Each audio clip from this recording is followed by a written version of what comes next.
ரஜினி என்கவுண்டரை ஆதரிக்கிறாரா? இதை இவர் சப்போர்ட் பண்ணி பேசலாமா? ரஜினி என்ன போலீஸ் கமிஷனரா? இனிமேல் தப்பு பண்ணுற அத்தனை பேரையும் சுட்டு கொன்றுங்க அப்படின்னு சொன்னோடனே எல்லா போலீஸும் துப்பாக்கி எடுத்துகிட்டு போய் சுடுறதுக்கு ரஜினி இதுக்கு முன்னாடி எவ்வளவோ விஷயத்தை ஆதரிச்சிருக்கிறாரு. சாமி கும்பிடுங்கன்னு இருக்காரு, மெடிடேஷன் பண்ணுங்கன்னு சொல்லியிருக்காரு, எவ்வளவோ நல்ல விஷயம். அம்மாவை தாங்க பண்ணுறாரு, என்னென்னமோ சொல்லியிருக்காரு.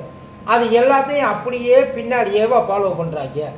படத்தை முடிச்சுட்டு பார்க்கிங் போகிறதுக்குள்ள அத்தனையும் மறந்துடுறோம். அப்பப்போக்கி எங்கேயாச்சும் ஒரு இடத்துல இந்த சீடு வந்தால் ஆம்பால்ல அப்படின்னு தோணும். இந்த பாகுபலி படத்தில் ஒரு சீன் ஒன்று உண்டு. என்னன்னா, பெண்களின் மீது கை வைத்தால் வெட்ட வேண்டியது விரல்களை அல்ல தலையை.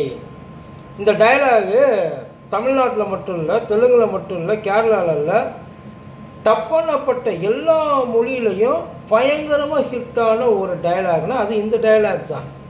அதை இந்தியாவில் இருக்க அத்தனை பேர் குளோரிஃபை பண்ணாங்க, ஏற்றுக்கிட்டாங்க. அதுக்காக அதை அப்படியே போட்டு இந்தியாவில் சட்டமாக்கிட்டாங்களா என்ன? எத்தனை பேர் தலை இப்போ மண்ணில் உருண்டு கிடக்கு. பொண்ணுங்களை நாசம் பண்ணுவீங்க தலை சொல்லுங்க. சும்மா எதையாச்சும் பேசணும் அப்படின்றதுக்காக இழுத்து கொண்டு ரஜினி ஆதரிக்கிறாரா? ரஜினி இதை எப்படி செய்யலாமா? ரஜினி அவர் படத்தில் எவ்வளவோ பண்ணியிருக்கிறார். அவர் பண்ணது அத்தனை ரியலா என்ன? ரஜினி ஒரு சயின்டிஸ்டாக ரோபோ இந்த படத்தை எந்திரன் படத்தில் பண்ணார். அவர் சயின்டிஸ்ட்னு ஒத்துக்குவீங்களா? அப்போ இல்லை அவர் இதை செய்கிறாரு, ஊக்குவிக்கிறாரு. என்கவுண்டர்ன்றது எல்லாரும் போகிற மாதிரி நடக்காததுலாம் கிடையாது, எல்லாமே நடக்கிறது. இன்னமும் சொல்ல போனால் என்கவுண்டர்ன்றது நம்மளை மாதிரி சாதாரண ஆளுகளை போட்டு சாய்க்கிறதுக்கான விஷயம் கிடையாது. சில பேர் ஊடுருவி உள்ளுக்குள்ளே விஷமாக பரவி கிடப்பான். அந்த விஷத்தை அவன்கிட்ட நம்ம எடுக்கவே முடியாது, வழியே கிடையாது. என்கவுண்டர் ஒன்று தான் வழி. பாதிக்கப்பட்டவங்களை போய் கேளுங்க, அப்போ தெரியும். நம்ம இங்கே உட்காந்துட்டு என்கவுண்டர் வேணுமா வேணாமா? என்கவுண்டர் வேண்டாம்ப்பா. அதாவது இந்த மாதிரி பிரச்சனையில் இருக்கிறவன் எவன் வேணான்னு சொல்கிறானோ அவன்கிட்ட போயிட்டு அவன் குணத்தை காமிச்சாத்தான் அவனுக்கு அந்த வழி என்ன அப்படின்றது தெரியும். ரெண்டாவது, என்கவுண்டர் எத்தனை என்கவுண்டர் ஒரு நாளைக்கு நடக்குது? நாட்டில் நடக்கிற அளவுக்குலாம் இங்கே சவுத்தில் நடக்கிறது கிடையாது. இல்லை, ஒரு பேச்சுக்கு சொல்கிறேன். இங்கே இருக்கிறவங்களாம் முடிஞ்ச வரையும் அடக்கி தான் பார்க்குறாங்க. ஆனால் அடங்க மாட்டேங்கிறாங்களே சில பேர். சவாலாக வர்றாங்க, போலீஸுக்கு பாரு, தலையை எடுத்துருவோம், முண்டமாக தான் தெரியும். ஆடியோவில் ரிலீஸ் ஆகிருக்கா, எங்களை எவனும் எதுவும் செய்ய முடியாது. அப்புறம் என்ன தான் பண்ணுறது போலீஸு?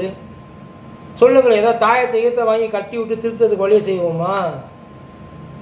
ஆனால் பரவாயில்ல, எப்பயும் படம் வந்ததுக்கு அப்புறம் தான் ப்ரமோஷன் பண்ணுவாங்க.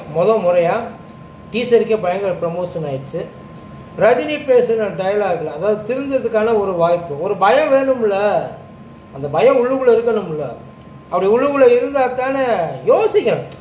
திருந்த போகிறதில்ல யாரும், பட் ஆனால் செய்கிறதுக்கு முன்னாடி ஏதாச்சும் ஒரு சில சம்பவங்கள் யோசிக்கணும்ல. அந்த டயலாகில் ரஜினி ஒன்றும் பண்ண போகிறது கிடையாது, செய்ய போகிறது கிடையாது. காக்கி சட்டையை போட்டு அவர் இந்த நான் சேப்பு பண்ணின ராபின் ஹுட் மாதிரி இறங்கி எல்லாரையும் சுட போகிறதுலாம் கிடையாது. அந்த ஒரு வசனம், அந்த வசனத்துக்கு எவ்வளோ பேர் பேசுனது சரி, செஞ்சால் தப்பு இல்லை, செய்கிறதுலையும் தப்பு இல்லைன்னு எவ்வளோ பேருக்கு தோணுது. ஏன்னா அதுக்கு ஒரு பெரிய பிரச்சனை ஆகிட்டு இருக்கு. இதை பண்ணலாமா செய்யலாமா? தப்பு பண்ணுறதெல்லாம் தப்புன்னு சொல்லியிருக்காங்க. அதையெல்லாம் எவனாச்சும் ஒருத்தன் பண்ணியிருக்கானா, திருந்திருக்கானா? அதையெல்லாம் விட்டு இங்கே உடனே ஒரு இந்த டைரக்டரை பற்றி சொல்லணும் வச்சு இவர் ஞானவேலு ஆர்ஜி ஞானவேலு தான் நினைக்கிறேன். ஜெய்பீம் படம், அதில் போலீஸ் பண்ணதை எவ்வளோ தூரம் சொன்னாருன்றது எல்லாருக்குமே தெரியும். இப்போ போலீஸோட இன்னொரு சைடு ஒன்று இருக்குல்ல, அதைத்தான் சொல்லியிருக்காப்புல. அதை சொன்னதில் என்ன தப்பு? முதல்ல சரியா தப்பா அதை சொல்லுங்க.